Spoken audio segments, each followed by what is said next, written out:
உள்ளது உள்ளபடியை வழங்குவதற்காக ஹேமா ராகேஷ். இன்றைய உள்ளது உள்ளபடி நிகழ்ச்சியில் தமிழகத்தில் பண்ருட்டி பகுதியில்தான் பலாப்பழம் அதிகமாக விளைவிக்கப்படுகிறது. பழங்களின் அரசன் என்று சொல்லப்படும் இந்த பலாப்பழம் பண்ருட்டி பகுதியில் மற்றும் கடலூர் மாவட்டத்தில் கிட்டத்தட்ட 2000 ஏக்கருக்கும் மேற்பட்ட நிலத்தில் பயிரிடப்படுகிறது. தற்பொழுது இருக்கக்கூடிய சூழ்நிலையில் அங்கு உற்பத்தி அதிகமாகவே இருக்கிறது. ஆனால் அதற்குரிய விலை உற்பத்தி செய்யக்கூடிய விவசாயிகளுக்கு கிடைப்பதில்லை என்கின்ற ஒரு குற்றச்சாட்டும் அங்கே இருக்கிறது. அங்கு விளைவிக்கக்கூடிய பலாப்பழத்தின் சுவை என்பது தமிழகம் மட்டுமில்லாமல் தமிழகத்தில் இருக்கக்கூடிய பிற மாவட்டங்கள் மற்றும் பிற மாநிலங்களுக்கும் அங்க இருக்கக்கூடிய மக்கள் அந்த பலாப்பழத்தை விரும்புகிறார்கள். மேலும் வெளிநாடுகளுக்கும் பலாப்பழங்கள் அங்கிருந்து ஏற்றுமதி செய்யப்படுகின்றது. தற்பொழுது அங்கு இருக்கக்கூடிய விவசாயிகள் உற்பத்தி அதிகமாக இருக்கக்கூடிய காலங்களில் பலாப்பழங்கள் சேதமடைவதாகவும் அதனால் ஒரு சேமிப்பு கிடங்கு அமைக்கப்பட வேண்டும். மேலும் பலாப்பழத்திலிருந்து மதிப்பு கூட்டப்பட்ட பொருள், அதாவது ஜூஸ், சிப்ஸ், பவுடர் என்கின்ற மதிப்பு கூட்டப்பட்ட பொருளாகவும் மாற்றப்பட வேண்டும் என்கின்ற கோரிக்கையும் பலாப்பழ விவசாயிகள் மத்தியில் இருக்கிறது. இன்றைய சூழ்நிலையில் அங்க இருக்கக்கூடிய நிலை என்பது எப்படி இருக்கிறது, தற்பொழுது பலாப்பழ உற்பத்தி என்பது எப்படி இருக்கிறது, பலாப்பழ விவசாயிகள் என்ன மாதிரியான ரகங்களை பயிரிட்டு வருகிறார்கள், அவர்களுக்கு என்ன மாதிரியான விழிப்புணர்வு தேவை, பலாப்பழங்களை ஆராய்ச்சி செய்வதற்காக ஆராய்ச்சி நிலையங்கள் ஏதாவது இருக்கிறதா என்பது பற்றிய பல்வேறு தகவல்களை இன்றைய உள்ளது உள்ளபடி நிகழ்ச்சியில் பார்க்க இருக்கிறோம். முதலில் இதை பற்றிய ஒரு செய்தி தொகுப்பை பார்க்கலாம். பண்ருட்டியில் மார்ச் மாதங்களில் சீசன் துவங்கி ஜூன் மாதம் வரை பலாப்பழ விற்பனை களை கட்டும். இங்கு விளையும் பலாப்பழங்கள் உள்ளூர் மட்டுமின்றி வெளியூர் மற்றும் வெளிநாடுகளுக்கும் ஏற்றுமதி செய்யப்பட்டு வருகிறது. கடலூர் மாவட்டத்தில் உள்ள கடாம்புலியூர், மேல்மாம்பட்டு, முத்தாண்டிக்குப்பம், கீழக்குப்பம், காட்டுக்கூடலூர், சாத்திப்பட்டு உள்ளிட்ட கிராமங்களில் 2000 ஏக்கருக்கும் மேற்பட்ட நிலங்களில் பலாப்பழம் பயிரிடப்படுகிறது. கடந்த 2 வருடங்களுக்கு முன்பு ஏற்பட்ட தானே புயலில் 30 வயதுக்கும் மேலான ஏராளமான மரங்கள் வேரோடு சாய்ந்தன. இதனால் விவசாயிகளின் வாழ்வாதாரம் கடுமையாக பாதிக்கப்பட்டது. தானே புயலுக்கு முன்பு பண்ருட்டியில் உள்ள பலாப்பழ குடோன்களில் இருந்து பிப்ரவரி மாதத்தில் மட்டும் நாள் ஒன்றுக்கு 6000 முதல் 7000 வரையிலான பலாப்பழங்கள் லாரிகள் மூலம் தமிழகத்தின் பிற மாவட்டங்கள் மற்றும் மும்பை, புதுச்சேரி உள்ளிட்ட வெளி மாநிலங்களுக்கு ஏற்றுமதி செய்யப்பட்டது. பலாப்பழ உச்சகட்ட சீசனான ஏப்ரல் மாதத்தில் 14000 பழங்கள் வரை ஏற்றுமதி செய்யப்பட்டன. ஆனால் நடப்பாண்டில் 3000 முதல் 4000 வரையிலான பழங்கள் மட்டுமே ஏற்றுமதி செய்யப்படுகின்றன. இந்த ஆண்டு பலாப்பழ விளைச்சல் அமோகமாக உள்ள போதிலும் பழத்திற்கு போதிய விலை கிடைக்காததால் விவசாயிகள் கவலையடைந்துள்ளனர். சீசன் காலத்தில் அதிக அளவு உற்பத்தி இருப்பதால் அவற்றின் விலையில் சரிவு ஏற்படுகிறது. இந்த காலகட்டத்தில் அபரிமிதமாக விளையும் பழங்களை சேமித்து வைக்க போதிய அளவு குளிர்பதன கிடங்குகள் ஏற்படுத்த வேண்டும் என்றும், சிப்ஸ், ஜூஸ், பலாக்கூழ், மாவு உள்ளிட்ட மதிப்பு கூட்டு பொருட்களாக மாற்றுவதற்கான தொழிற்சாலை அமைப்பதற்கு நடவடிக்கை எடுக்க வேண்டும் என்றும் விவசாயிகள் கோரிக்கை விடுத்துள்ளனர். விளைச்சல் பொய்த்து போகும் காலங்களில் விவசாயிகளை பாதுகாக்கும் வகையில் பிற பயிர்களுக்கு வழங்கப்படுவது போல பலா மரங்களுக்கும் பயிர் காப்பீட்டு திட்டம் செயல்படுத்த வேண்டும் என்பதும் அவர்களது நீண்ட நாள் கோரிக்கையாக இருந்து வருகிறது. பண்ருட்டி விவசாயிகளின் கோரிக்கைக்கு செவிசாய்க்குமா அரசு? தமிழகத்தில் கடலூர் மாவட்டத்தில் அதிக அளவிலான பலாப்பழங்கள் உற்பத்தி செய்யப்படுகின்றன. இந்த பலாப்பழத்தின் நன்மைகள் என்பது பல்வேறு மக்களுக்கு இதை பற்றிய போதிய விழிப்புணர்வு இல்லை என்றே சொல்லலாம். அதே நேரத்தில் பழங்களின் அரசன் என்று சொல்லப்படுகின்ற பலாப்பழங்களில் பல்வேறு பயன்களும் இருக்கின்றன. மேலும் பழம் மட்டுமில்லாமல் இதை மதிப்பு கூட்டப்பட்ட பொருளாகவும் மாற்றி இங்கிருந்து ஏற்றுமதி செய்யும் பொழுது நமக்கு அந்நிய செலாவணி கிடைக்கக்கூடிய வாய்ப்புகளும் இருக்கிறது. அதே நேரத்தில் பலாப்பழத்தை உற்பத்தி செய்யக்கூடிய விவசாயிகளுக்கும் நிறைய கோரிக்கைகள் இருக்கின்றன. பலாமரங்களுக்கு தேவையான காப்பீட்டு திட்டத்தை உடனே அமல்படுத்த வேண்டும் என்கின்ற கோரிக்கையும் பலாப்பழ விவசாயிகள் மத்தியில் இருக்கிறது. மேலும் இன்றைய சூழ்நிலையில் உற்பத்தி என்பது எப்படி இருக்கிறது, அங்க இருக்கக்கூடிய விவசாயிகளின் நிலை, வாழ்வாதாரம் எப்படி இருக்கிறது என்பது பற்றி தான் இன்றைய உள்ளது உள்ளபடி நிகழ்ச்சியில் பார்க்க இருக்கிறோம். இன்றைய உள்ளது உள்ளபடி நிகழ்ச்சியில் களத்திலிருந்து நேரடியாக தகவல்களை தர காத்திருக்கிறார் எமது கடலூர் செய்தியாளர் தேவநாதன். இன்றைய உள்ளது உள்ளபடி நிகழ்ச்சியில் நம்முடைய செய்தி அரங்கிற்கு வந்து தம்முடைய கருத்தை பதிவு செய்ய காத்திருக்கிறார் வேளாண் அறிஞர் திரு ஹரிதாஸ். நிகழ்ச்சிக்குள்ளே செல்வதற்கு முன்பாக பலாப்பழம் எந்தெந்த நாடுகளில் விளைவிக்கப்படுகிறது, மேலும் அதனுடைய அடிப்படை தகவல்கள் என்ன என்பது பற்றிய விவரங்களை பார்க்கலாம். பலாப்பழங்கள் உலகின் பல்வேறு நாடுகளில் விளைவிக்கப்படுகிறது. அதில் முதல் இந்தியாவிலும் பர்மா, இலங்கை, சீனா மற்றும் மலேசியா, பிலிப்பைன்ஸ், பிரேசில், கென்யா உள்ளிட்ட நாடுகளில் பலாப்பழங்கள் விளைவிக்கப்படுகிறது. பலாப்பழ உற்பத்தி என்று பார்க்கும் பொழுது இந்தியா 2ஆம் இடம் வகிக்கிறது உலக அளவில். அதில் இந்திய அளவில் மற்ற மாநிலங்களை ஒப்பீடு செய்யும் பொழுது கர்நாடகம் முதலிடம் வகிக்கிறது பலாப்பழ உற்பத்தியில். பலாப்பழ பயன்பாடு என்பது உணவு தேவைக்காக அதனுடைய பூக்கள், காய், சுளை மற்றும் விதைகள் உணவு தேவைக்காக பயன்படுத்தப்படுகிறது. வியாபார தேவை என்று பார்க்கும் பொழுது பலாப்பழத்தின் தோலை வைத்து பெக்டின் வகை கூழ் தயாரிக்கப்படுகின்றன. மேலும் இந்த தோலை வைத்து புகையிலை பதனிடுதல் தொழிலும் நடைபெற்றுக் கொண்டிருக்கிறது பல்வேறு இடங்களில். மருத்துவ தேவை என்று பார்க்கும் பொழுது பலாவேர் மிக முக்கிய மருத்துவ தேவையாக இருக்கிறது. இவற்றை கொண்டு மூச்சு திணறல் மற்றும் ஆஸ்துமாவை குணப்படுத்தலாம் என்றும் கூறப்படுகிறது. இப்படிப்பட்ட பல்வேறு தேவைகள் பலாப்பழத்தில் இருக்கிறது. மேலும் மதிப்பு கூட்டப்பட்ட பொருள் என்று பார்க்கும் பொழுது பலாப்பழத்தை கொண்டு ஜூஸ் தயாரிக்கலாம். அதே நேரத்தில் பலாப்பழ பவுடர் தயாரிக்கலாம். சிப்ஸ் உள்ளிட்ட பல்வேறு வகையான பொருட்களை, அதாவது மதிப்பு கூட்டப்பட்ட பொருட்களாக தயாரிக்கலாம். பலாப்பழத்தில் உள்ள சத்துக்கள் என்று பார்க்கும் பொழுது இதில் வைட்டமின் ஏ இருக்கிறது, வைட்டமின் சி இருக்கிறது, தயமின், பொட்டாசியம் உள்ளிட்ட சத்துக்கள் இருக்கிறது. மேலும் பலாப்பழத்தில் உள்ள நன்மைகள் என்று பார்க்கும் பொழுது உயர் ரத்த அழுத்தத்தை சீராக்கக்கூடிய நிலை பலாப்பழத்தில் இருக்கிறது. மேலும் நோய் எதிர்ப்பு சக்தி அதிகரிக்கும் நிலையும் பலாப்பழம் இருக்கிறது. இந்த பழத்தை உண்ணும் பொழுது நோய் எதிர்ப்பு சக்தி அதிகமாகிறது. செரிமான கோளாறு இன்றைய பல்வேறு இடத்தில் இருக்கிறது. செரிமான கோளாறு சீராக்கும். மேலும் பார்வை கூட சீராகக்கூடிய வாய்ப்பு இருக்கிறது பலாப்பழத்தை உண்ணும் பொழுது. இப்படிப்பட்ட பல நன்மைகள் இருக்கிறது. மேலும் பலாப்பழம் உண்ணும் பொழுது அவை எலும்புகளை பலப்படுத்தும். பல்வேறு பயன்கள், மருத்துவ நன்மைகள் பலாப்பழத்தில் இருக்கிறது. மேலும் பல நன்மைகள், அதாவது இன்றைக்கு இருக்கக்கூடிய ஒரு மிகப்பெரிய பிரச்சனை, அது எந்த தலைமுறையாக இருந்தாலும் சரி, ஒபெசிட்டி என்று சொல்லக்கூடிய உடல் பருமன் அதிகரிக்கக்கூடிய நிலையில் இன்று இளைய தலைமுறையினர் இருக்கிறார்கள். அவர்கள் பல்வேறு உடற்பயிற்சி நிலையங்களுக்கு சென்று தங்களோட உடலை குறைக்க வேண்டும் என்கின்ற நிலையிலும் இருக்கிறார்கள். ஆனால் பலாப்பழத்தை உண்ணும் பொழுது உடம்பில் இருக்கக்கூடிய அதிகப்படியான கொழுப்பும் குறைக்கப்படுகிறது என்று மருத்துவ ஆராய்ச்சி, பல்வேறு ஆராய்ச்சி முடிவுகள் தெரிவிக்கின்றன. இப்பொழுது இருக்கக்கூடிய சூழ்நிலையில் இதனுடைய முடிவுகள் என்பது எப்படி இருக்கிறது, மேலும் பலாப்பழம் எந்தெந்த இடங்களில் தற்பொழுது தமிழகத்தில் பயிரிடப்படுகிறது, எவ்வளவு ஏக்கரில் பயிரிடப்படுகிறது, மேலும் ஆண்டு ஒன்றிற்கு இங்கிருந்து எவ்வளவு ஏற்றுமதி செய்யப்படுகிறது என்பது பற்றிய கள நிலவரங்களை களத்தில் இருக்கும் எமது செய்தியாளர் தேவநாதனிடம் கேட்கலாம். வணக்கம் தேவநாதன், கடலூர் பகுதியில எவ்வளவு ஏக்கர்ல பலாப்பழம் சாகுபடி செய்யப்படுகிறது, ஆண்டு ஒன்றுக்கு எவ்வளவு பழங்கள் அங்கே உற்பத்தி செய்யப்படுகிறது? நிச்சயமா இப்ப பாத்தீங்கன்னா கடலூர் மாவட்டத்தில் இந்த பண்ருட்டி பகுதியில் தான் அதிக அளவில் வந்து இந்த பலா உற்பத்தி செய்யப்படுது. இந்த பண்ருட்டி சுத்திற்கு 100க்கும் மேற்பட்ட கிராமங்களில் பாத்தீங்கன்னா 2000 ஏக்கர் நிலப்பரப்புல வந்து இந்த பலா உற்பத்தி செய்யப்படுது.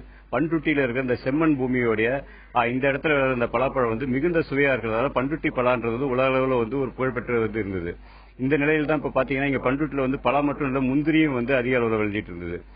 அதே போல இப்ப பாத்தீங்கன்னா இந்த பலா வந்து தானே புயலுடைய தாக்கத்துல வந்து அதிக அளவில் பாதிப்பு ஏற்பட்டுச்சு. அதன் பிறகு தற்போது பாத்தீங்கன்னா 2 ஆண்டுகளுக்கு பிறகு இந்த ஆண்டு தான் வந்து ஓரளவுக்கு வந்து காய்ப்பு, அதாவது ஒரு 50% காய்ப்பு வந்து இங்க இருக்குது அப்படின்னு சொல்றாங்க. அது இது வரைக்கும் வந்து பாத்தீங்கன்னா ஒரு மரத்துல சுமார் ஒரு 50 காய் வரைக்கும் காய்ச்சின மரங்கள் வந்து இந்த ஆண்டு ஒரு 25 காய் வரைக்கும் காய்க்குது அப்படின்னு சொல்றாங்க. அடுத்த ஆண்டு வந்து இது வந்து இன்னும் வந்து அதிகரிக்கும் அப்படின்னு ஒரு நிலையில் தான் இங்க வந்து இருக்குது. இங்க இருக்க விவசாயிகளும் வந்து இப்ப இந்த பலாவை வந்து பயிரிடுறத அதிக ஆர்வத்தோட இருக்கிறாங்க. மேலும் வந்து அதே போல பாத்தீங்கன்னா விலையும் வந்து இந்த ஆண்டு வந்து அவங்க எதிர்பார்த்த விலை கிடைக்கவில்லை அப்படின்னாலும் பாத்தீங்கன்னா அடுத்த ஆண்டுல வந்து ஒரு நல்ல விலை கிடைக்கும் அப்படின்னு ஒரு எதிர்பார்ப்பு வந்து விவசாயிகள் தற்போது இங்க இருக்கிறாங்க. ஹேமா, தொடர்ந்து பேசலாம் தேவநாதன். தானே புயல் காரணமாக அங்கே பல இடங்களில் பலாப்பழ மரங்கள், அதாவது கிட்டத்தட்ட 60 ஆண்டுகள் முதல் 80 ஆண்டுகள் பழமை வாய்ந்த மரங்கள் வேரோடு சாய்ந்து விட்டதால் அப்பொழுது அந்த விவசாயிகளின் வாழ்வாதாரம் பாதிக்கப்பட்டது. தற்பொழுது அவர்கள் அந்த மரக்கன்றுகளை நட்டு இன்னும் அந்த மரங்கள் பலனளிக்க பல ஆண்டுகள் ஆகக்கூடிய சூழ்நிலையில் தற்பொழுது உற்பத்தி செய்யப்பட்டிருக்கக்கூடிய பலாப்பழங்களுக்கு தகுந்த விலை கிடைப்பதில்லை என்கின்ற ஒரு வருத்தமும் அந்த பகுதி விவசாயிகளிடத்தில் இருக்கிறது.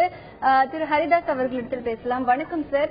இப்போ நம்ம இன்ஃபர்மேஷன்ஸ் எல்லாமே பார்த்தோம், பலாப்பழத்தினால என்ன மாதிரியான நன்மைகள் கிடைக்கும், அதுல என்னென்ன சத்துக்கள் இருக்கு அப்படின்னு பார்த்தோம். இப்ப அதையெல்லாம் தாண்டி பலாப்பழத்தினுடைய முக்கியத்துவம், என்ன மாதிரியான பயன்கள்லாம் அந்த பழத்துல இருக்கு?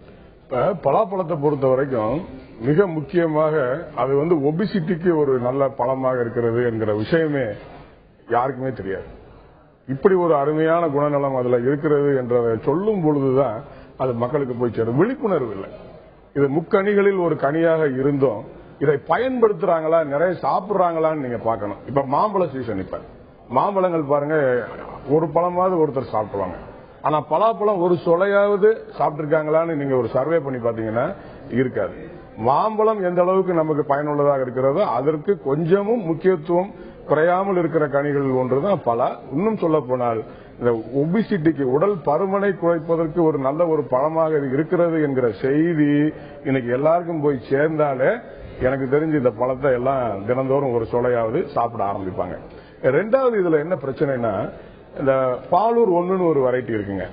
அந்த வெரைட்டி எல்லாம் வருஷத்துக்கு 2 முறை காய்க்கும். அதை விவசாயிகள் தேர்ந்தெடுத்துக்கலாம். வருடத்திற்கு ஒரு முறை காய்க்கிறத தேர்ந்தெடுத்தோம்னா இப்ப இந்த கோடை காலத்துல அது காய்ச்சிரும். 2வது முறை காய்க்கணும்னா அந்த வெரைட்டி ஒட்டு ரக பாலூர் 1க்கு போனா இன்னொரு 6 மாதம் கழிச்சு தை மாதத்துல இன்னொரு காய்ப்பு வர வாய்ப்பு இருக்கிறது. அப்ப பாத்தீங்கன்னா மார்க்கெட்ல வந்து இது பழங்கள் நிறைய இருக்காது, மாம்பழமும் இருக்காது, வேற எந்த பழமும் இருக்காது. அப்ப பலாப்பழத்துக்கு அப்ப விலை கிடைக்கும். அப்ப 2 முறை காய்க்கிற ஒரு ஒற்றுக்கன்றுக்கு விவசாயிகள் மாறிவிட்டார்கள் என்று சொன்னால் இந்த சீசன்ல விலை கிடைக்கலைனாலும் நமக்கு இன்னொரு சீசன்ல விலை கிடைப்பதற்கு நல்ல வாய்ப்பு இருக்கிறத இவங்க உணரணும். அந்த மாதிரி ஒண்ணுக்கு மாறிக்கலாம். பலால இன்னொரு முக்கியமான விஷயம் பாத்தீங்கன்னா, இது வந்து நிழல்ல வளருங்க. தென்னந்தோப்புக்குள்ள கூட நீங்க பலா வளர்க்க முடியும். ஊடு பயிரா செய்யலாம். தனி பயிரா செய்வதை விட தென்னைக்குள்ள ஒரு ஊடுபயிரா நாம இதை செய்து விட்டோம் என்று சொன்னால் பலாவுக்கு விலை கிடைக்காத பொழுது ஊடுபயிராக இருக்கிற மற்ற பயிர்கள் மூலமாக நமக்கு வருவாய் கிடைக்கிறது. இதை நம்ம கூர்ந்து கவனிக்கணும். பலாவை தனிப்பயிரா செய்யணும்னு நினைக்க வேண்டாம். ஒரு ஊடுபயிராக கூட செய்து அதன் மூலம் வருமானம் ஈட்டலாம். புதுக்கோட்டை மாவட்டங்களில் இப்ப பலா வந்து அதிகமா பயிரிடுறாங்க. பண்ருட்டிக்கு இணையாக புதுக்கோட்டை மாவட்டத்திலும் அந்த செம்மண் பூமி இருக்கிறது. அங்கு இப்ப பயிரிட்டு கொண்டிருக்கிறாங்க. அது அரிமளம் பகுதியில எல்லாம் ஒரு பழம் 1000 ரூபாய்க்கு விற்கிறாங்க. அது 1000 சொலை பலான்னு சொல்றாங்க. அந்த நிறைய விவரங்கள் பலாப்பழத்தை பொறுத்த வரைக்கும் அதை உண்பதில் இருக்கக்கூடிய விழிப்புணர்வு தற்பொழுது மக்களிடத்தில் இல்லை என்று கூறப்படுகிறது. ஒபேசிட்டி என்று சொல்லக்கூடிய உடல் பருமனுக்கு ஒரு சிறந்த தீர்வாக பலாப்பழம் இருக்கும் என்கின்ற கருத்தும் இங்கே பதிவு செய்யப்படுகிறது. மேலும் விவசாயிகள் பல்வேறு ரகங்களுக்கு மாறக்கூடிய சூழ்நிலையில் இன்று அவர்கள் இல்லை, அதற்கான விழிப்புணர்வும் அவர்களிடத்தில் இல்லை என்று சொல்லப்படுகிறது. தற்பொழுது பலாப்பழ விவசாயிகளின் நிலை என்பது எப்படி இருக்கிறது, அவர்கள் வைக்கக்கூடிய கோரிக்கைகள் என்ன, தானே புயல் காரணமாக பலாப்பழ உற்பத்தி என்பது மிகவும் குறைந்துவிட்ட நிலையில் தற்பொழுது உற்பத்தி என்பது எப்படி இருக்கிறது, கடந்த காலங்களில் ஒப்பிடும் பொழுது அவர்களுக்கு சரியான விலை கிடைக்கிறதா என்பது பற்றி இன்றைய உள்ளது உள்ளபடி நிகழ்ச்சியில் பார்த்து வருகிறோம். களத்தில் இருக்கும் எமது செய்தியாளர் தேவநாதனிடம் பேசலாம். தேவநாதன், இப்ப அங்க இருக்கக்கூடிய விவசாயிகள் கிட்ட கேளுங்க, தானே புயல் வர்றதுக்கு முன்னாடி அங்க எவ்வளவு ஏக்கர்ல பலா பழங்கள் பயிரிடப்பட்டிருந்தது, அப்ப உற்பத்தி என்பது எப்படி இருந்தது, தானே புயலுக்கு பிறகு என்ன மாதிரியான பாதிப்புகளை அவங்க எதிர்கொண்டாங்க, இப்ப உற்பத்தி என்பது எப்படி இருக்கு, எவ்வளவு ஏற்றுமதி பண்ணிட்டு இருந்தாங்க, இப்ப எவ்வளவு ஏற்றுமதி பண்ணிட்டு இருக்காங்க, அவங்க கிட்ட கேளுங்க.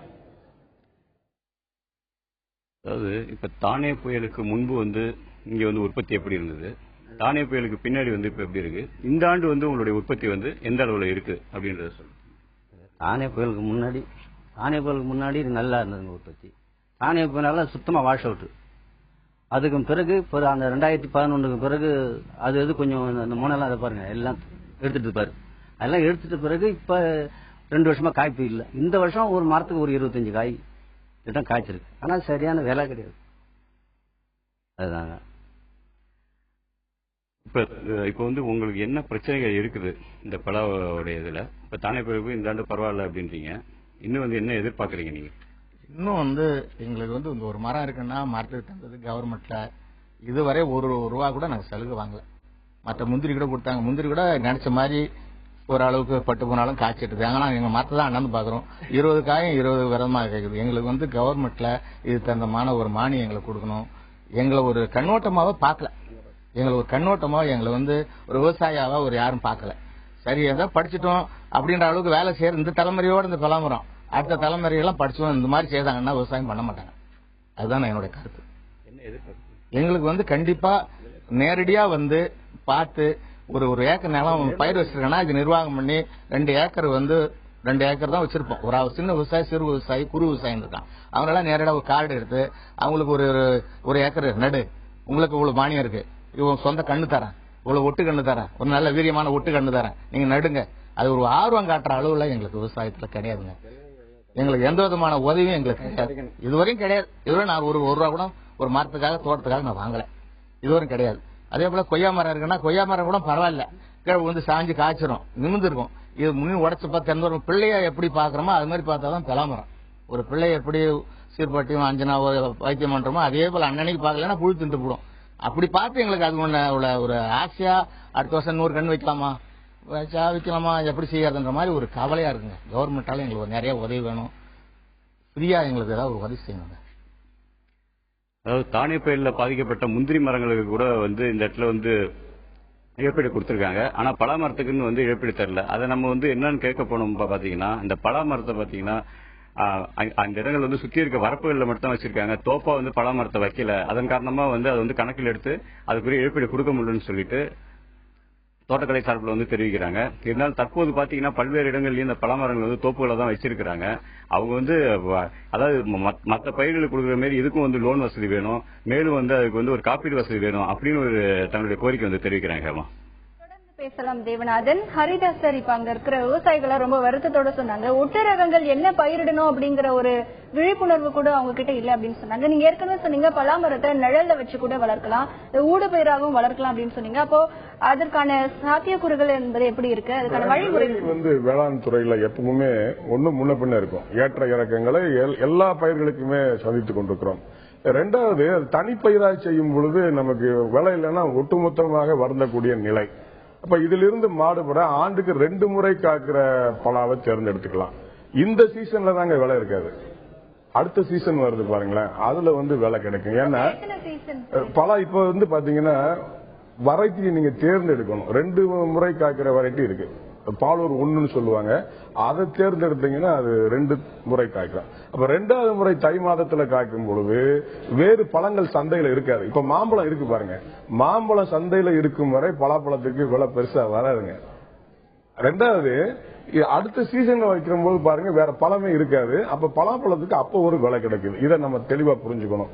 அதுக்கும் மேல இந்த தேர்ந்தெடுக்கிற ஊடு பயிர்கள், இப்ப தென்னைக்குள்ள பலா வச்சிருக்காங்க, நிறைய இடங்கள்ல பாத்திருக்கேன். அப்ப தென்னை மூலம் ஒரு வருமானம், பலாவிலும் ஒரு வருமானம், ஆண்டுக்கு 2 வருமானம். இந்த பாலூர் 1 தேர்ந்தெடுத்தா. இப்ப 3வதாக புதிய ஒரு தொழில்நுட்பத்துல மிளகை பலாவில் ஏற்றி விடுகிறாங்க. பலா மரத்துல மிளகு கொடியை ஏற்றி விட்டுறாங்க. இது எங்க நான் பார்த்தேன்னா, மிளகு மலைப்பகுதியில வர்றதுன்னு நல்லாவே தெரியுது. ஆனா நல்ல பால் இது இருக்கு பாருங்க, பலா மரத்துல அந்த பால் இருக்கிறது, அந்த இலைகள் தடிப்பாக இருக்கும். ஒரு குளிர்ந்த தன்மை எப்பொழுதும் பலாமரத்துக்கு அடியில இருந்துகிட்டே இருக்கும். அந்த பாலும் அந்த தடித்த இலையும் ஒரு நல்ல குளிர்ச்சியை எங்க உருவாக்கி கொண்டே இருக்கும். அதுல இன்னைக்கு பிளைன் சமவெளியில இன்னைக்கு மிளகை ஏற்றி மிளகு மூலமாக பலாவில் ஒரு வருமானம் கிடைக்கிற நிலை இன்றைக்கு புதுக்கோட்டை மாவட்டத்தில் பல விவசாயிகள் செய்து கொண்டிருக்காங்க. இதை நம்ம பரவலா எல்லா இடங்களுக்கும் சொல்லிக் கொடுக்கலாம். அப்ப பலாவை மட்டுமே நம்பிக்கொண்டிருக்காமல் பலா மூலமாக வேறு இதர வருமானம் கிடைக்கிறதா என்று பார்க்கணும். இது ஒரு தொழில்நுட்ப அடிப்படையிலானது. 2வது, இந்த மதிப்பு கூட்டுதல் தொழில்நுட்பத்திற்கான உரிய பயிற்சிகள் அங்க விவசாயிகளுக்கு தரப்படணும். இது அவங்களால மதிப்பு கூட்டுதலை செய்ய முடியாதுங்க. ஏன்னா அவங்களுக்கு பொருளாதார வசதி நீங்க பார்க்கணும். அப்ப இதை கூட்டுறவு அடிப்படையிலோ இல்ல தனியார் மூலமாகவோ ஒரு ஆலை நிறுவலாம். இன்னும் சொல்ல போனால் பலாப்பழத்திலிருந்து ஒயின் தயாரிக்கிற தொழில்நுட்பங்களை கூட இன்றைக்கு செய்ய முடியும்னு சொல்றாங்க. அப்ப பலா ஒயின் அப்படின்னு முந்திரி ஒயின் இருக்கிற மாதிரி பலா ஒயின் கொண்டு வருகிற ஒரு தொழில்நுட்பம் அங்க இருக்கிறது. அது சாத்தியக்கூறு இருந்தா அந்த பகுதியில் கண்டிப்பா ஒண்ணு நிறுவனம். அப்படி நிறுவனம்னாதான் இவங்களுக்கு விலை கிடைக்க வாய்ப்பு இருக்கிறது. எல்லாத்துக்கும் மேலாக பலா கொட்டை இருக்கு பாத்தீங்களா, அந்த கொட்டையை பவுடர் பண்ணி அது கொழுப்பை கரைக்கிற திறன் அதற்கு இருக்கிறது என்று சொல்றாங்க. பலாப்பழ கொட்டை பவுடருக்கு மனிதனுடைய கொழுப்பை, ரத்தத்தில் இருக்கிற கொழுப்பை கரைக்கிற தன்மை இருப்பதால் இது மருத்துவ குணம் நிறைந்த ஒரு பொருளாக பலாக்கொட்டை பார்க்கப்படுகிறது. அப்ப அதுக்குன்னு ஏதாவது ஒரு ஆலைகள் அமைத்து அதை பிரித்தெடுக்கிற ஒரு தொழில்நுட்பத்தை வைத்து ஒரு மருந்து பொருள் தயாரிக்கிற நிறுவனம் அங்க வரலாம். பலாவில் எக்கச்சக்க மருத்துவ குணம் இருக்கிறது, ஒபிசிட்டிக்கு கூட அது மருந்தாக இருக்கிறது. அப்ப இதையெல்லாம் பகுப்பாய்வு செய்து ஒரு ஆராய்ச்சியின் மூலமா, ஏன்னா பாலூர்லயே பண்ருட்டி பக்கத்துல பாலூர்லயே ஒரு ரிசர்ச் ஸ்டேஷன் இருக்கு. அங்க இருக்கிற விஞ்ஞானிகள் இந்த மாதிரி விஷயங்களை கையில் எடுத்துக்கொண்டு ஒரு சிறு ஆலைகளை அங்க நிறுவுற ஒரு வசதியை உருவாக்கி கொடுத்தால் பலா அதிகமாக விளைகிற பொழுது நாம் மதிப்பு கூட்டப்பட்ட பொருட்களை செய்கிற ஒரு வாய்ப்பு அங்கு உருவாகும். இதை நம்ம யோசிக்கலாம். இது உடனே செய்ய முடியாட்டையும் ஒரு 2 ஆண்டு 3 ஆண்டுகளுக்குள்ள செய்து கொடுத்தாங்கன்னா எதிர்காலத்தில் நம்ம விவசாயிகளுக்கு அதிகமாக விளையும் பொழுது நல்ல விலை கிடைக்க வாய்ப்பு கிடைக்கும். இது தவிர உலகின் பல நாடுகள்ல பலாப்பழம் இல்லாத நாடுகள்லாம் இருக்கிறது. முதல்ல உள்நாட்டுல விழிப்புணர்வு இல்லைங்கிற ஒரு விஷயம் இருந்தால் கூட வெளிநாடுகளில் கூட இதனுடைய தேவை இருக்கிறது. அப்ப எந்தெந்த நாடுகளில் பலாப்பழத்திற்கு தேவை இருக்கிறது, அங்கு நாம் இதை எவ்வாறு ஏற்றுமதி செய்யலாம் என்கிற புதிய சந்தையை கண்டறிதல், எந்த பொருளுக்கும் புதிய சந்தையை கண்டறிகிற ஒரு வாய்ப்பு இருந்து கொண்டே இருக்கணும். தமிழகத்துக்கு தெரிந்த உணவா பிஸ்ஸா பர்கர்லாம்? எங்கிருந்தோ ஒரு புதிய சந்தையை அவர்கள் கண்டுபிடிக்கவில்லையா? அப்ப நாம் நம்மிடம் இருக்கிற ஒரு நல்ல பொருளுக்கான சந்தையை உலகின் எல்லா நாடுகளிலும் கண்டுபிடிக்காமல் இருந்தால் எப்படி? அப்ப இன்னொரு சந்தை ஆய்வு என்பதை நாம் மேற்கொள்ள வேண்டிய கட்டாயத்திலும் இருக்கிறோம். இது பலாவுக்கு மட்டுமல்ல, எல்லா பொருளுக்கும் பொருந்தும். புதிய சந்தை ஆய்வுகளை கண்டறிந்து மேலை நாடுகளில் எந்தெந்த நாடுகளில் இதை நாம் விற்க முடியும் என்று கண்டுபிடித்தார்கள் என்று சொன்னால் இன்னொரு மாற்று சந்தை கிடைக்கும். அதன் மூலமாகவும் நாம் வருவாயிட்ட வாய்ப்பு இருக்கிறது. தொடர்ந்து பேசலாம் ஹரிதாஸ் சார். களத்தில் இருக்கும் எமது செய்தியாளர் தேவநாதனிடம் பேசலாம். தேவநாதன், இப்போ கடலூர் மாவட்டத்தில் உற்பத்தி செய்யக்கூடிய பலாப்பழங்கள் எங்கெங்கெல்லாம் ஏற்றுமதி செய்யப்படுகிறது? யார் மூலமாக அங்க ஏற்றுமதி செய்யப்படுகிறது? விவசாயிகள் நேரடியாக ஏற்றுமதியில ஈடுபடுறாங்களா? எந்தெந்த மாவட்டங்கள் மற்றும் எந்தெந்த மாநிலங்களுக்கு அங்கிருந்து ஏற்றுமதி செய்யப்படுது? நிச்சயமா, அதாவது பாத்தீங்கன்னா கடலூர் மாவட்டத்தில் மொத்த பண்ருட்டில் இந்த பலாவுக்குன்னு சொல்லிட்டு மொத்த வியாபாரிகள் இருக்காங்க. இவங்க நேரடியாக விவசாயிகள்கிட்ட அதாவது அவங்களே வாங்கிட்டு போறாங்க. விவசாயிகளும் போயிட்டு அவங்கள்ட்ட விற்கிற ஒரு நிலையம் இருக்குது. இந்த நிலையில கடந்த 40 ஆண்டுகளா இந்த பலாப்பழத்தை மொத்த வியாபாரம் செஞ்சுட்டு இருக்க சூசை மாரின்னு இருக்காரு. அவர்கிட்ட நம்ம இதை பத்தி கேட்டு தெரிஞ்சுக்கலாம். ஆமா, இங்க உற்பத்தி ஆகிற பலாப்பழத்தை நீங்க விவசாயத்திலிருந்து கொள்முதல் செய்றீங்க. இது எங்க அனுப்புறீங்க? அதுல என்ன? உள் மாநிலங்கள்ல எல்லா இடத்துக்கும் அனுப்புறோம். உள் மாநிலங்கள்ல எல்லா இடத்துக்கும் போகுது. நம்ம தமிழ்நாட்டை பொறுத்த வரைக்கும் பிற மாநிலங்களில் பார்க்கும்போது ஆந்திரா, கர்நாடகா, இந்த மாதிரி மற்ற பாம்பே போகுது. அந்த மாதிரி மற்ற மாநிலங்களுக்கு வெளியில அனுப்புறோம். இதே பொருளை இந்த மாதிரி பண்ணிட்டு இருக்கும்போது ஒரு 3 மாசம் 6 மாசம் இந்த மகசூல் எங்களுக்கு நிறைய 6 மாசம் அளவுக்கு கிடைக்கிறதுனால ஒரு 3 மாசம் உற்சாகம் வாங்குறாங்க. அடுத்தபடி என்ன பண்ணுன்னா விலை டவுன், வீழ்ச்சி ஆயிடுது. மாம்பழம் வர டைம்ல வீழ்ச்சி ஆயிடுது. வீழ்ச்சி ஆகும் போது அதை எங்க விற்கிறது, என்ன ரேட்டுக்கு விற்கிறதுன்னு தெரியாத ஒரு சில விவசாயிகள் போட்டு பழுக்க வச்சு வீணாக்கிறாங்க. அதை கேரளா மாநிலத்துல மற்ற மாநிலத்தில் செய்யற மாதிரி இங்க அந்த மாதிரி சிப்ஸோ அல்லது அது ஒரு மாம்பழத்தை தயார் பண்ற மாதிரி கூழோ தயார் பண்ணக்கூடிய அளவுக்கு கவர்மெண்ட்ல எங்களுக்கு ஏதாவது ஒரு உதவி செய்யலாம். அதே மாதிரி ஏற்றுமதி பண்றதுக்கு வெளிநாடுகளுக்கு ஏற்றுமதி பண்ணி விலை வீழ்ச்சியான நேரத்தில் விற்கக்கூடிய அளவுக்கு அரசாங்கம் ஏதாவது ஒரு மையத்தை எங்களுக்கு திறந்து கொடுத்தாங்கன்னா ரொம்ப நல்லா இருக்கும் நாங்க எதிர்பார்க்கிறோம்.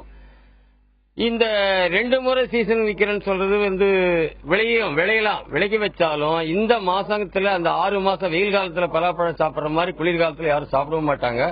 அப்படி விளைஞ்சாலும் அந்த வெரைட்டி தரம் உள்ளதா வராது. இந்த மழை படும் போது மழை காலத்துல அந்த மழையினுடைய துளி விழுந்து அது மரக்காயாதான் இருக்கும்.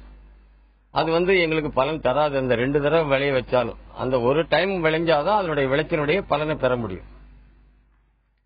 அதாவது பாத்தீங்கன்னா இங்க இருக்கிற மொத்த விற்பனர்கள் முக்கிய கோரிக்கை இந்த பலாப்பழத்தை வெளிநாடுகளுக்கு ஏற்றுமதி செய்யறதுக்கு ஒரு ஏற்றுமதி மையம் பண்ருட்டில் அமைக்கணும் அப்படின்றது ஒரு முக்கிய கோரிக்கையா இருக்குது. ஆமா, தொடர்ந்து பேசலாம் தேவநாதன். தமிழகத்தில் கடலூர் மாவட்டத்தில் பலாப்பழங்கள் அதிகமாக உற்பத்தி செய்யப்படுகிறது. இங்கிருந்து பலாப்பழங்கள் விளையாத வெளிநாடுகளுக்கு நாம் சந்தையை ஏற்படுத்தினால் அதற்கான பயன்கள் என்பது இங்க இருக்கக்கூடிய விவசாயிகளுக்கு அதிகமாக இருக்கும் என்று பார்க்கப்படுகிறது. ஆனால் விவசாயிகளுக்கு அதற்கான விழிப்புணர்வு என்பது மிக மிக குறைவாகவே இருக்கிறது.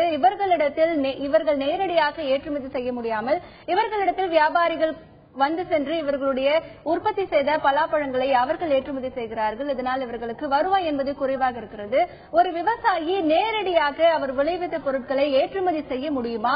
அதற்கான வாய்ப்புகள் என்பது எப்படி இருக்கிறது? அதற்கான விழிப்புணர்வு விவசாயிகள் மத்தியில் இருக்கிறதா என்பது பற்றிய பல்வேறு தகவல்களை பார்க்கலாம். மேலும் கடலூர் மாவட்டத்தில் தான் அதிக அளவு பலாப்பழம் உற்பத்தி செய்யப்படுகிறது. அங்கிருந்து வெளிநாடுகளுக்கு ஏற்றுமதி செய்யும் வகையில் ஏற்றுமதி மையம் அமைத்து தர வேண்டும் என்கின்ற கோரிக்கையையும் விவசாயிகள் முன்வைக்கின்றனர்.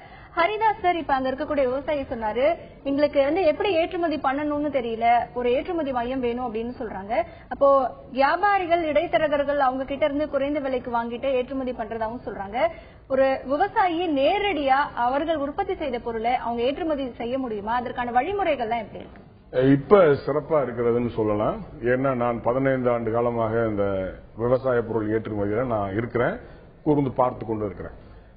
இன்னைக்கு அரசாங்கம் வெறும் 250 ரூபாய் நீங்க செலுத்தினீங்கன்னா உங்களுக்கு ஏற்றுமதிக்கான, இன்னும் சொல்ல போனால் இறக்குமதிக்கும் சேர்த்து அனுமதியை கொடுக்கிறது. இதை யார் வேண்டுமானாலும் வாங்கிக் கொள்ளலாம். ஒரு தனிநபர் கூட வாங்கிக் கொள்ள முடியும். அவர் ஒரு நிறுவனம் துவங்கி வாங்கிக் கொள்ளலாம்.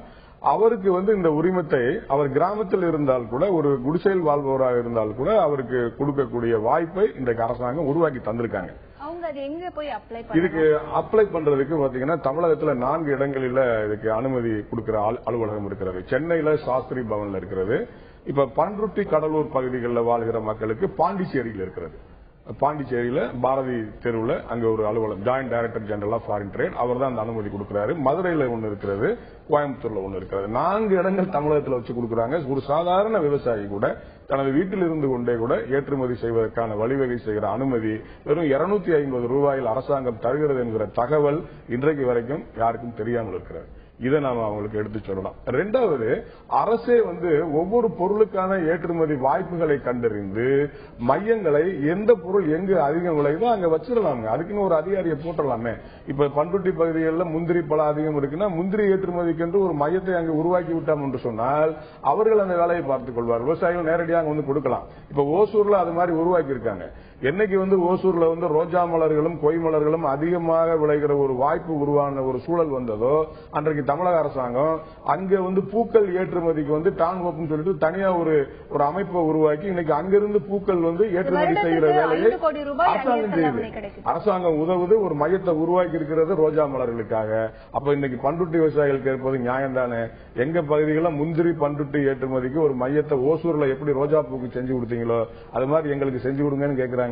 செய்யலாம், செய்தால் நன்றாக இருக்கும். நிச்சயமாக தற்பொழுது தமிழகத்தில் விவசாயம் சார்ந்திருக்கக்கூடிய பகுதிகள் அதிகமாகவே இருக்கிறது. ஒவ்வொரு பகுதிகளிலும் குறிப்பிட்ட பொருட்கள் அதிகமாகவே விளைகின்றன. ஹரிதாஸ் அவர்கள் சொன்னது போல கிருஷ்ணகிரி மாவட்டத்தில் ரோஜா மலர்கள் விளையக்கூடிய சீதோஷ்ண நிலை அதிகமாக இருக்கிறது. தமிழக அரசு அதில் டான்ஃபுளோரா என்கின்ற மலர் ஏற்றுமதி மையம் அமைத்து வருடத்திற்கு 5 கோடி ரூபாய் அளவிற்கு அந்நிய செலாவணியை ஈட்டுகிறது. அதே போல கடலூர் மாவட்டத்தில் பலாப்பழம் அதிகமாக விளைவிக்கக்கூடிய பகுதி என்பதால் அங்கும் ஏற்றுமதி மையம் அமைக்கலாம். ஆனால் உரிய கவனம் செலுத்தப்படவில்லை என்கின்ற குற்றச்சாட்டும் இங்கே பதிவு செய்யப்படுகிறது. கடலூரில் இருக்கும் எமது செய்தியாளர் தேவநாதனிடம் பேசலாம். தேவநாதன், இப்ப அங்க இருக்கக்கூடிய விவசாயிகள் கிட்ட கேளுங்க. அதாவது வெறும் 250 ரூபாய் மட்டும் செலுத்தி ஏற்றுமதி செய்வதற்கான பாஸ் வாங்கிக்கலாம். அப்படிப்பட்ட வசதியை அரசு செய்து கொடுத்திருக்கிறது. தமிழகத்துல 4 இடங்கள்ல அந்த வசதிகள் இருக்கு. இப்ப கடலூர் பண்ருட்டியை சேர்ந்தவர்களுக்கு பாண்டிச்சேரியில இருக்கக்கூடிய அலுவலகத்துல அவங்க ஏற்றுமதி செய்வதற்கான அந்த உரிமத்தை வாங்கிக்கலாம். இது பற்றி அவங்களுக்கு தெரியுமா? யாராவது அவங்களுக்கு சொல்லியிருக்காங்களா? அவங்க கிட்ட கேளுங்க. சார், இப்போ வெறும் 250 ரூபாய் செலுத்தி இந்த ஏற்றுமதிக்கான இதை நீங்க வாங்கிக்கலாம்னு ஒரு இது இருக்கு. அது உங்களுக்கு தெரியுமா? அந்த மாதிரி வாங்கியிருக்கீங்களா? நம்ம பாண்டிச்சேரியில் அதை வாங்கலாம். அது சம்பந்தமா இந்த பலாப்பழத்தினுடைய ஏற்றுமதி சம்பந்தமா சில விவரங்களை சேகரிக்கும் பொழுது ஏறக்குறைய அந்த ஏற்றுமதி செய்ய முழுமையாக ஒரு பலாப்பழத்தை அப்படியே ஏற்றுமதி செய்ய முடியாது. ஒரு விவசாயி பழமா கேட்டா கொடுத்துருவாங்க. ஆனா அந்த பழத்துல பலாப்பழம் முழுமையா இருக்கக்கூடிய அதுல இருந்து எடுக்கப்படுகின்ற சொலைய டின் ஃபுட்டாக பேக் செய்து ஏற்றுமதி செய்ய முடியும். அது மட்டும் இல்லாம அதுல இருந்து ஜாம் மற்றும் ஜூஸ் மற்றும் ஏனைய பொருட்கள் அதுல இருந்து தனித்தனியாக பிரித்து எடுத்து ஒவ்வொரு பொருளாக ஏற்றுமதி செய்தால் மட்டுமே தான் அது லாபகரமாக இருக்கும். ஒரு முழுமையான பலாப்பழத்தை ஏற்றுமதி செய்வது ஒரு சாத்தியமான ஒரு விஷயம் அல்ல. ஆனா அதே சமயத்தில் இது சம்பந்தமாக தஞ்சாவூர்ல இருக்கக்கூடிய நம்ம தேசிய உணவு சம்பந்தப்பட்ட அதிகாரிகளை அணுகும் பொழுது, மேலும் மைசூரில் இருக்கக்கூடிய இந்த பலாப்பழத்தினுடைய ஆராய்ச்சி நிலையத்தை அணுகும் பொழுதும் அவங்க இதற்குண்டான ஒரு பிளானை எங்களுக்கு கொடுத்தாங்க. ஆனா அந்த பிளான்ல என்னன்னா ஏறக்குறைய 1 கோடியிலிருந்து 6 கோடி ரூபாய் வரைக்கும் செலவு பண்ணாதான் ஒரு ஏற்றுமதி யூனிட்டை அமைக்க முடியும். இது சாதாரண விவசாயிகள கண்டிப்பா முடியாது. அந்த ஏற்றுமதி மையம் அமைக்கணும்னா ஒரு சிறு விவசாயியோ அல்ல பெரு விவசாயினாலும் முடியாது. ஏறக்குறைய 6 கோடி ரூபாய்க்கு ஒரு மையம் அமைத்து அதற்குண்டான ஏற்பாடுகளை அனுமதி பெற்று அதன் பிற்பாடுதான் நம்ம ஏற்றுமதிக்கு உண்டான ஒரு பொருளை உருவாக்க முடியும். ஏற்றுமதி செய்வதற்கு 250 ரூபாய் லைசன்ஸ் மட்டுமே கிடைத்தால் மட்டுமே போதாது. அதற்குண்டான பக்குவம், அதுக்குண்டான தயாரிப்பு முறைகளை, பயிற்சிகளை இந்த ஆராய்ச்சி நிலையங்கள் மற்ற இடங்கள்ல ஆராய்ச்சி நிலையிலே இல்லாம நேரடியாக ஒரு முகாமை எங்களுடைய பகுதிகளை அமைத்து இந்த பயிற்சிகளை விவசாயிகளுக்கு கொடுக்கும் பொழுது 1 அல்லது 1க்கு மேற்பட்ட விவசாயிகள் இணைந்து இது மாதிரியான ஒரு ஏற்றுமதி வாய்ப்பை ஏற்படுத்திக்குவோம். இது மற்ற எங்க கூட இருக்கக்கூடிய மற்ற விவசாயிகளுக்கு அது லாபகரமா இருக்கும்ன்றதுதான் என்னுடைய வேண்டுகோள். அதாவது 250 ரூபாயை கட்டிவிட்டால் மட்டும் ஏற்றுமதி செய்ய முடியாது. அதுக்குரிய பயிற்சிகள் வேணும். அது ஏற்றுமதி தரத்திற்கு அந்த பழத்தை கொண்டுட்டு போனோம் அப்படின்னு அவங்க தெரிவிக்கிறாங்க.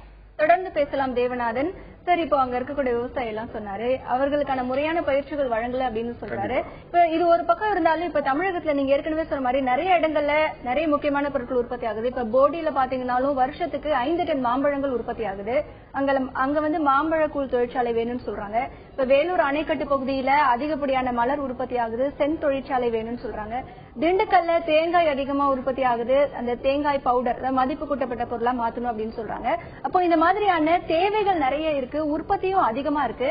அப்போ இந்த மதிப்பு கூட்டப்பட்ட பொருளா மாற்ற அரசு ஏன் இதுல வந்து உரிய கவனம் செலுத்தலன்னு நினைக்கிறீங்க? இதுக்கு பயிற்சி கொடுக்கறாங்க, மானியத்தோடு பயிற்சி கொடுக்கறாங்க, வட்டி இல்லா கடனும் கொடுக்கறாங்க. ஆனா இந்த விவரம் வந்து போய் சேராம இருக்கு. அதுதான் இப்ப திட்டங்களும் இருக்கு, பயிற்சிகளும் இருக்கு. அப்போ இது வந்து நேரடியா விவசாயிகளுக்கு போய் சேராம இருக்கு. இன்னைக்கு தானே நீங்க இந்த மாதிரி கேள்வி எல்லாம் தொலைக்காட்சியில கேக்குறீங்க. தொலைக்காட்சி நிகழ்ச்சிகள்ல இந்த மாதிரி விஷயங்களை சொன்னா போய் சேர்ந்துருங்க. இப்ப நான் சொல்றேன் பாருங்களேன், 4 இடங்கள்ல இந்த மதிப்பு கூட்டுதல் பயிற்சி தராங்க. பெரும்பாலும் வந்து பாத்தீங்கன்னா சென்னையிலேயே ஒரு அலுவலகம் இருக்கிறது, நகர்ப்புற தோட்டக்கலை பயிற்சி மையம்னு அண்ணா நகர்ல அங்க ஒரு பயிற்சி மையம் இருக்கு.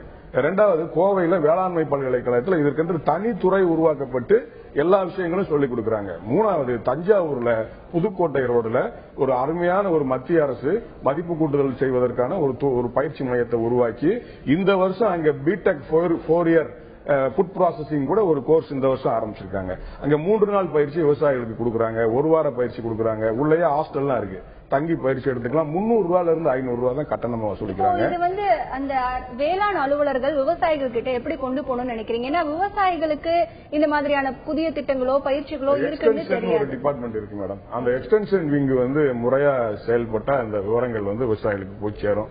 எனக்கு தெரிஞ்சு நாம லேப்ல என்ன வேணாலும் செய்யலாங்க, ஆனா ஃபார்ம்ல போய் அது ஃபீல்டுல போய் உட்காரணும், அவங்களுக்கு அது போய் பயன் தரணும். பயன் தராம நம்மளா ஆராய்ச்சி ஒருத்தர் சொன்னாரு பாருங்க, அவங்களா ஆராய்ச்சி செய்துட்டு இருந்தா எப்படிங்க, எங்களுக்கு வந்து அது சேரலன்னு சொல்ற பொழுது இந்த மாதிரி தகவல்களும் விவரங்களும் ரூட் லெவல்ல போய் ஃபார்ம் லெவல்ல வில்லேஜ்ல போய் அவங்களுக்கு போய் சேர்ந்தா மட்டும்தான் பயன் தருமே ஒழிய நாம உள்ள மேல மட்டும் அதை செய்துட்டு இருந்தோம்னா பயனளிக்காது. அதனால இந்த எக்ஸ்டென்ஷன் வந்து ஒழுங்கா வேலை பார்க்கணும், கீழே போய் அது செய்யணும். அரசாங்கம் புதுசா வட்டி இல்லா கடன் ஒரு கடன் உருவாக்கி இருக்காங்க.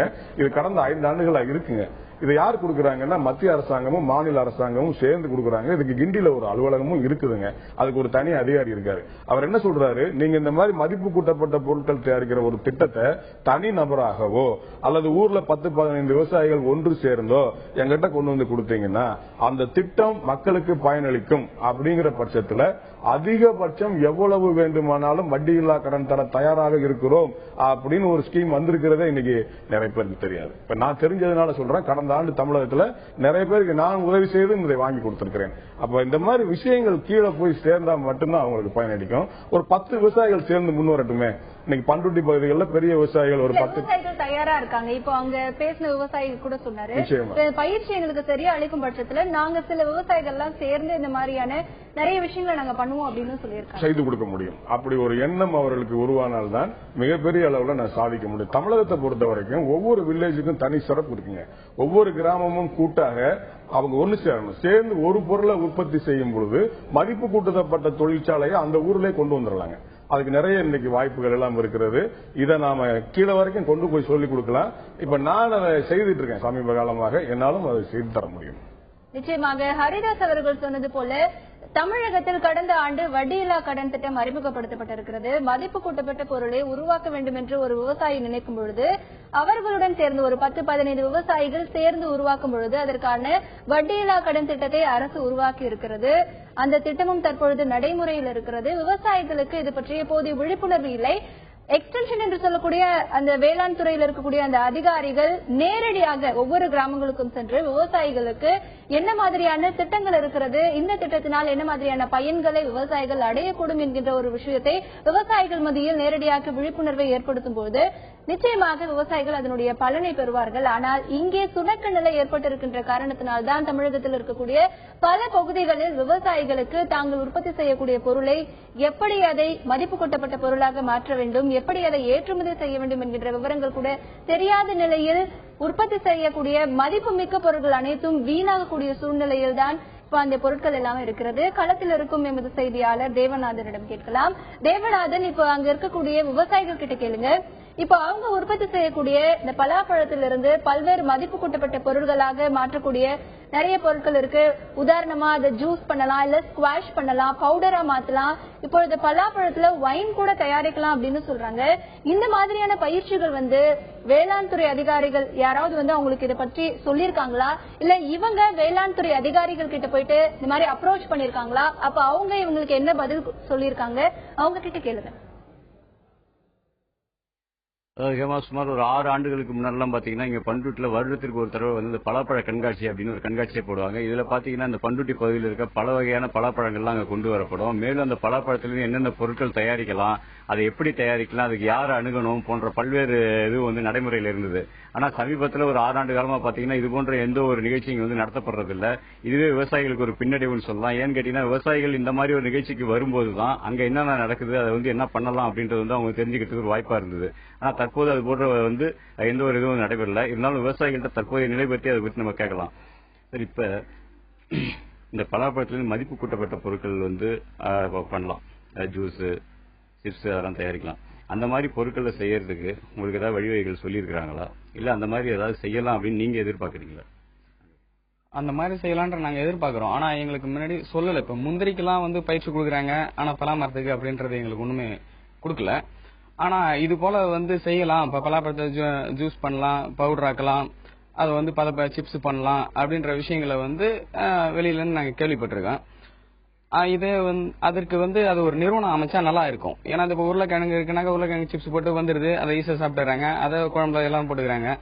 அதே போல இப்ப மாம்பழத்தெல்லாம் கூழாக்கிறதுனால அது மாம்பழ விலை ஈஸியா போயிடுது. ஆனா எங்களுக்கு இப்ப இந்த பலாப்பழம் ஒரே நேரத்துல எல்லாம் விளைஞ்சு வர்ற நேரத்துல விலை கிடைக்கிறது இல்ல. அதனால அது ஒரு பெரிய பிரச்சனை.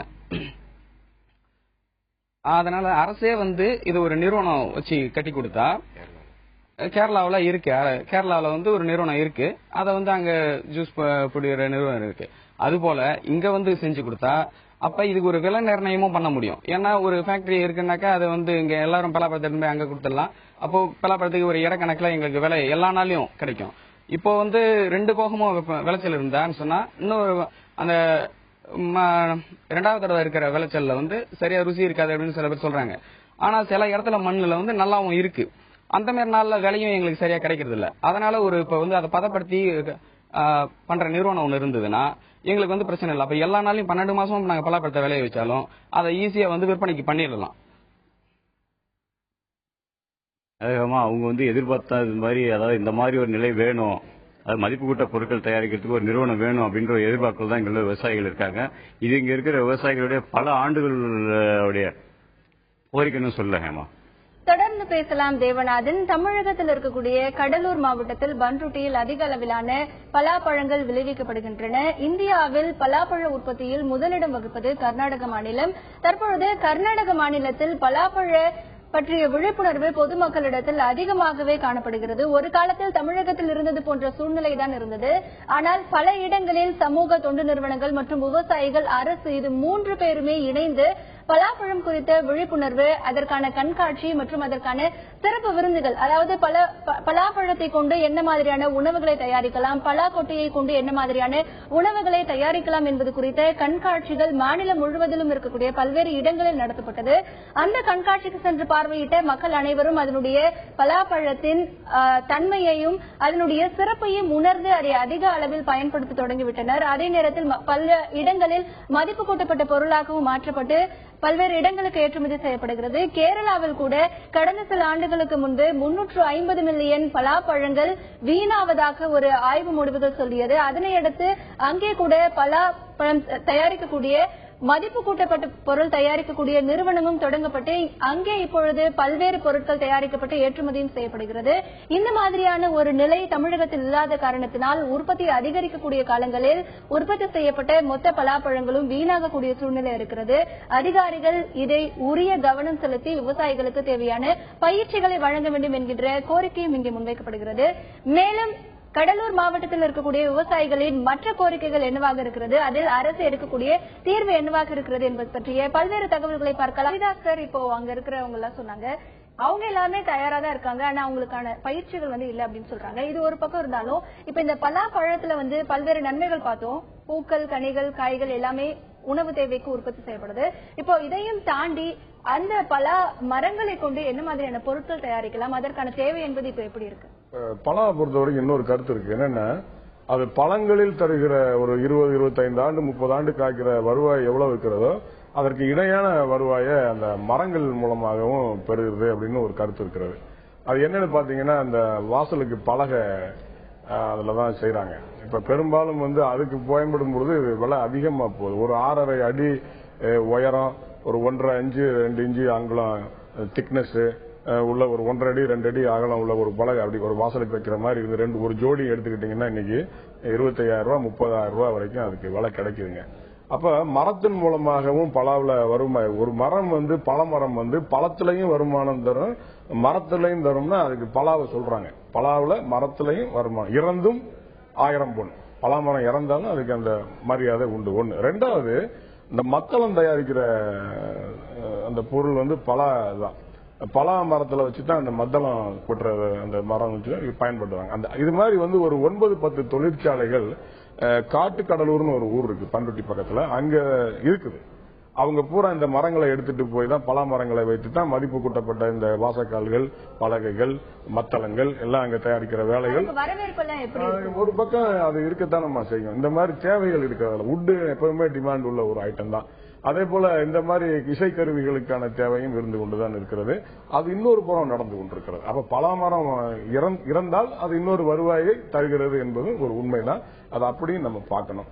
இன்னும் சிறப்பா நான் இதுல கூர்ந்து பார்த்தது என்னன்னா, எப்ப மத்திய அரசாங்கம் மாநில அரசாங்கம் இணைந்து ஒரு கிராமம் ஒரு தொழில் அப்படின்னு ஒரு ஸ்கீமை கொண்டு வந்தாங்களோ, அப்ப தமிழ்நாட்டுல நாம இதை நல்லா பயன்படுத்திக்கணும். ஒரு கிராமம் ஒரு தொழில்னே சொல்லிட்டாங்க. அப்ப ஒரு கிராமத்துல இருக்கிறவங்க எல்லாம் ஒண்ணு சேர்ந்து ஒரு பொருளை விளைவிச்சீங்கன்னா அந்த பொருளுக்கான மதிப்பு கூட்டுதல் தொழில்நுட்பத்தை போய் நம்ம கேட்கணும். அதுக்கு நேரடியாக வேளாண்மை பல்கலைக்கழகமோ இல்ல தஞ்சாவூர்ல உள்ள இந்திய உணவு பயிர் பதன கழகமோ ஒத்துழைப்பு கொடுக்கறாங்க. நீங்க கலெக்டிவா இருக்கணும். தனியா இருந்தா செய்ய முடியாது. ஒவ்வொரு விவசாயம் தனியா செய்ய முடியாது. பொருளாதார வசதி கிடையாது, மற்ற வசதிகள். அப்ப கலெக்டிவா இருக்கும் பொழுது அவங்க இந்த டெக்னிக்கல் இன்புட்டை நமக்கு கொடுக்கறாங்க. எப்ப டெக்னிக்கல் இன்புட் மொத்தமா வந்துச்சோ அப்ப பாத்தீங்கன்னா வங்கி உங்களுக்கு உதவ முன் வரும். தனியா இருந்தா வங்கி வராது. மொத்தமா சேர்ந்து செய்யும் பொழுது வங்கி உதவ முன் வருது. அப்பதான் வட்டி இல்லா கடனை மத்திய அரசாங்கம் வங்கி கொடுக்கறாங்க. இப்ப வங்கியும் வந்தாச்சு, டெக்னிக்கலா மதிப்பு கூட்டுதலும் நமக்கு வந்தாச்சு. நாம சிதறி கிடந்த விவசாயிகள் ஒரு கிராமம் ஒரு தொழிலுங்கிற தத்துவத்துல நாம சேர்ந்து நிக்கிறோம். இங்கதான் நம்ம பலம் இருக்கிறது. அப்பதான் என்ன பண்றாங்கன்னா சந்தை நேரடியாக வருங்கிறாங்க. இப்பெல்லாம் சந்தை எப்படி, உலக சந்தை எப்படி இருக்குன்னா, இடைத்தரகர்களிடம் வாங்காமல் கிராமத்துக்கு போய் வாங்கணும்னு தான் பன்னாட்டு சந்தை நிறுவனங்கள்லாம் யோசிக்கிறாங்க. அப்ப ஒரு கிராமத்துல கலெக்டிவா இவ்வளவு பெரிய மதிப்பு கூட்டுதல் தொழில ஒட்டுமொத்தமா செய்யறாங்கன்னு தெரிஞ்சாலே வெளிநாட்டு சந்தை நேரடியாக வருவதற்கான வாய்ப்பும் இன்னைக்கு இந்த ஒரு கிராமம் ஒரு தொழில் தத்துவத்துல இருக்கு. எல்லாத்துக்கும் மேல கலெக்டிவா நீங்க செஞ்சீங்கன்னா காப்பீடு, இன்சூரன்ஸ் அது கிடைக்கும். தனித்தனியா விவசாயிகளுக்கு காப்பீடு என்னைக்கும் கிடைச்சதே கிடையாதுங்க. ஆனா ஒட்டுமொத்த காப்பீடு, கலெக்டிவ் இன்சூரன்ஸ் சொல்றாங்க. அப்படி செய்தீர்கள் என்று சொன்னால் இந்த ஒரு கிராமம் ஒரு தொழில் தத்துவத்துல அதுவும் நமக்கு கிடைக்கும். அப்ப நாம என்ன செய்யணும்னா ஒற்றுமையா இருக்கணும், ஒன்னு சேரணும். ஒன்னு சேர்ந்து மதிப்பு கூட்டுதல் டெக்னாலஜியை அரசாங்கத்திலிருந்து வாங்கிட்டு வரணும். அப்புறம் பணம் நமக்கு வட்டி இல்லா கடனா கிடைக்கிற வாய்ப்பு உருவாக்கப்படுகிறது. மூணாவது கலெக்டிவா இருக்கிறதுனால, ப்ரொடக்ஷன் நல்லா இருக்கிறதுனால இன்சூரன்ஸை கலெக்டிவா எடுத்துக்கிறோம். நாலாவது வெளிநாட்டு சந்தை நேரடியாக இடைத்தரகர்கள் இல்லாமல் கிராமங்களுக்கே வருகிற ஒரு வாய்ப்பும் உருவாக்கப்படுகிறது. இந்த தத்துவம் தான் விஷன் 2020 அப்துல் கலாம் ஐயா சொன்னது. அவர் சொல்லிட்டாரு, நாம செய்வோமா அப்படிங்கறதா அடுத்த கேள்வி. ஓகே, நிச்சயமா சார். களத்தில் இருக்கும் எமது செய்தியாளர் தேவநாதனிடம் பேசலாம். தேவநாதன், இப்ப அங்க இருக்கக்கூடிய விவசாயிகள் கிட்ட கேளுங்க, இப்ப இருக்கக்கூடிய சூழ்நிலையில அவங்களுடைய தேவை என்ன, தமிழக அரசு இடத்துல என்ன மாதிரியான கோரிக்கைகள் அவங்க வைக்கிறாங்க, அவங்க கிட்ட கேளுங்க. இப்ப இருக்கிற இந்த சூழ்நிலையில இப்ப நம்ம பலாப்பழத்தை இன்னும் அதிகமா உற்பத்தி பண்ணணுன்ற ஒரு நிலையில தான் நீங்க இருக்கீங்க. இப்போ நீங்க தமிழக அரசு என்ன எதிர்பார்க்கறீங்க? இப்ப பலாப்பழம் அதிகமா உற்பத்தி பண்ணா எங்க கிட்ட ஒரு சில மரங்கள் 2 போகமும் நல்லா விளைச்சல் தர்ற மரம் இருக்கு. அதை அரசே எங்க நிலத்துக்கே கண்ணு ஒட்டு கட்டி கொடுக்கணும். ஏன்னா அதனுடைய காய் நல்லா பெருசாவும் 2 போகமும் எல்லா நாள்லயும் காய்க்கிற மரங்கள்லாம் இருக்கு. அதை செஞ்சு கொடுத்தா ரொம்ப சிறப்பா இருக்கும். இப்ப பாலூர் பண்ண 1 ரகம் பாத்தீங்கன்னா தண்டு பெருசா இருக்கு. அது கமர்ஷியலா விக்கிறதுக்கு எங்களுக்கு சரி வரல. இதுனா சொல்ல கலராவும் இருக்கும், நல்லா பெருசாவும் இருக்கும். அதனால உருண்டையாவும் இருக்கும். அப்ப மக்களுக்கு வந்து எடுத்து விற்கிறதுக்கு வந்து வியாபாரிங்க வாங்குறதுக்கு ஈஸியா இருக்கு. அதனால இதை வந்து பூச்சி தாக்குதலும் கம்மியா இருக்கும். அதனால இதை வந்து அரசு வந்து என்ன பண்ணணும், தோட்டக்கலைகளை சொல்லி எங்களுக்கு வந்து நிலத்துக்கே வந்து ஒட்டு கட்டி தர்றதுக்கான முயற்சி செஞ்சு தரும். அதாவது பாத்தீங்கன்னா அவங்களுடைய வயல்ல வந்து எந்த மரம் நல்லா காய்க்கும் அப்படின்ற ஒரு நிலை வந்து அவங்களுக்கு தெரியும். அந்த மரங்கள்ல இருந்து ஒட்டுக்கன்றுகள் உற்பத்தி செஞ்சு கொடுத்தா அதை வந்து உற்பத்தி பண்ணா இன் ஃபியூச்சர்ல வந்து நிறைய பழங்கள் தங்களுக்கு கிடைக்கும் அப்படின்னு ஒரு விவசாயி சொல்றாரு. மேலும் ஒரு விவசாயி வந்து அவருடைய கருத்தை என்ன சொல்றாருன்னு பாக்கலாம். எங்களுக்கு வந்து வங்கிகள் மூலம் அதிக கடன் உதவி இதுவரைக்கும் எந்த அரசாங்கம் கொடுத்ததில்லை. இந்த முறையாவது எங்களுக்கு வங்கிகள் மூலம் கடன் உதவி வேணும் எங்களுக்கு. அதே போல மழைக்காலங்களில் பருவமழை பெய்யும் போது காத்தடிச்சு புயலால் மரம் சேதாடிது. அதுக்கு வந்து எங்களுக்கு வந்து ஏற்படுத்த கண்டிப்பா தரணும். பஸ்ல எடுத்து போனாங்க லக்கேஜ் அதிகமா போடுறாங்க. எங்களுக்கு ஒரு காய் எடுத்து போனாங்க 5 ரூபா போடுறாங்க. எங்களுக்கு வந்து 1 ரூபா மீறி வரத்துக்கு எங்களுக்கு செய்யணும் நீங்க அதை. அதாவது பசுமை பண்ணை காய்கறி விவசாயியிடமிருந்து எப்படி நேரடியாக கொள்முதல் செய்கிறார்களோ அதே போல அரசாங்கமே இந்த பலாப்பழத்தை நேரடியாக கொள்முதல் செஞ்சா எங்களுக்கு இன்னும் கொஞ்சம் விலை அதிகமாக கிடைக்கிறதுக்கு வாய்ப்பு உள்ளது. அது மாதிரி செஞ்சா விவசாயிகளுக்கு நல்லா இருக்கும். அதாவது இந்த பலாமரம் வளர்க்கறதுக்கு வந்து கடன் வசதியும் மேலும் வந்து கொள்முதல் செய்யறதுக்கு அரசு வந்து ஏதாவது வழிவகை செய்யணும் அப்படின்றது வந்து விவசாயிகளுடைய கோரிக்கையா இருக்கு. ஹேமா, நன்றி தேவநாதன். தமிழகத்தை பொறுத்தவரைக்கும் பண்ருட்டி பகுதியில் அதிக அளவிலான பலாப்பழங்கள் உற்பத்தி செய்யப்படுகின்றன. தற்பொழுது 2000 ஏக்கர் பரப்பளவில் பலாப்பழங்கள் உற்பத்தி செய்யப்படுகின்றன. நன்கு விளைவிக்கக்கூடிய மரங்களுக்கான ஒட்டுக்கன்றுகளை அரசு தங்களுக்கு வழங்க வேண்டும். இதன் மூலம் இன்னும் உற்பத்தி அதிகரிக்க வாய்ப்பு இருக்கிறது என்று கூறுகிறார்கள் விவசாயிகள். அதே நேரத்தில் பலாப்பழங்கள் அதிகமாக உற்பத்தி செய்யக்கூடிய பகுதியான கடலூர் மாவட்டத்தில் அரசே நேரடியாக பழங்களை கொள்முதல் செய்ய வேண்டும். அப்படி செய்யும் பொழுது இவர்களுக்கான அதிக விலை கிடைக்கும் என்றும் கூறப்படுகிறது. ஒற்றுமையே பலம் என்று தமிழில் ஒரு பழமொழியை சொல்வார்கள். அதே போன்று ஒரு கிராமம் ஒரு தொழில் என்கின்ற ஒரு திட்டத்திற்கேற்ப தமிழகத்தில் இருக்கக்கூடிய அனைத்து கிராமங்களிலுமே மிக முக்கியமானதாக பல்வேறு பொருட்கள் பல்வேறு கிராமங்களில் முக்கியமானதாக கருதப்படுகிறது. அந்த கிராமத்தில் இருக்கக்கூடிய விவசாயிகள் அனைவரும் ஒன்று சேர்ந்து கூட்டு முயற்சியாக இதில் ஈடுபடும் பொழுது அவர்களுக்கு தேவையான கடன் வசதிகளும் வங்கிகளிடமிருந்து எந்த ஒரு நிபந்தனையும் இல்லாமல் அவர்களுக்கு தரப்படுகிறது. மேலும் அரசிடமிருந்து பல்வேறு திட்டங்கள் அவர்களுக்கு பெறப்பட்டு தரப்படுகிறது. மேலும் இந்த ஒரு மிக முக்கியமான கோரிக்கையான காப்பீடு என்பது தனிநபர் விவசாயிகளுக்காக அதிகம் தரப்படுவதில்லை. ஒட்டுமொத்தமாக விவசாயிகள் இந்த மாதிரியான தொழில்களை செய்யும் பொழுது காப்பீடு திட்டமும் மிக விரைவாக அவர்களுக்கு வழங்கப்படுகிறது. மேலும் பல விவசாயிகள் ஒன்று சேரும் பொழுது பலாப்பழம் என்றில்லை எந்த ஒரு பொருளாக இருந்தாலும் அதை மதிப்பு கூட்டப்பட்ட பொருளாக மாற்றம் செய்ய அவர்கள் விருப்பம் தெரிவித்தால் அதற்கான பயிற்சிகளை தரவும் அரசு தயாராக இருக்கிறது. இதற்கான விழிப்புணர்வு என்பது விவசாயிகள் மத்தியில் இருக்க வேண்டும். அதே நேரத்தில் இது துறை சார்ந்த வேளாண் அதிகாரிகள் ஒவ்வொரு கிராமத்திற்கும் சென்று எந்தெந்த பகுதிகளில் எந்தெந்த பொருட்கள் அதிகமாக உற்பத்தி ஆகிறதோ அதற்கான பயிற்சிகள் என்னென்ன இருக்கின்றன என்பது பற்றியும் அங்கிருக்கக்கூடிய விவசாயிகளுக்கு அந்த பயிற்சியை வழங்குவதில் அவர்கள் முனைப்பு காட்ட வேண்டும் என்கின்ற கோரிக்கையும் இந்த பகுதி விவசாயிகள் மத்தியில் இருக்கிறது. உடனடியாக இதற்கு தேவையான நடவடிக்கைகளை அதிகாரிகள் எடுத்தால் பலன் நிச்சயமாக விவசாயிகளுக்கு வரக்கூடிய வாய்ப்பும் இருக்கிறது. இந்த நிகழ்ச்சியில் களத்திலிருந்து பங்கேற்ற எமது கடலூர் செய்தியாளர் தேவநாதன் மற்றும் நமது செய்தி அரங்கிற்கு வந்து தம்முடைய கருத்தை பதிவு செய்த திரு ஹரிதாஸ் அவர்களுக்கும் நன்றி. மீண்டும் ஒரு உள்ளது உள்ளபடி நிகழ்ச்சியில் இணையலாம். இணைந்திருங்கள்.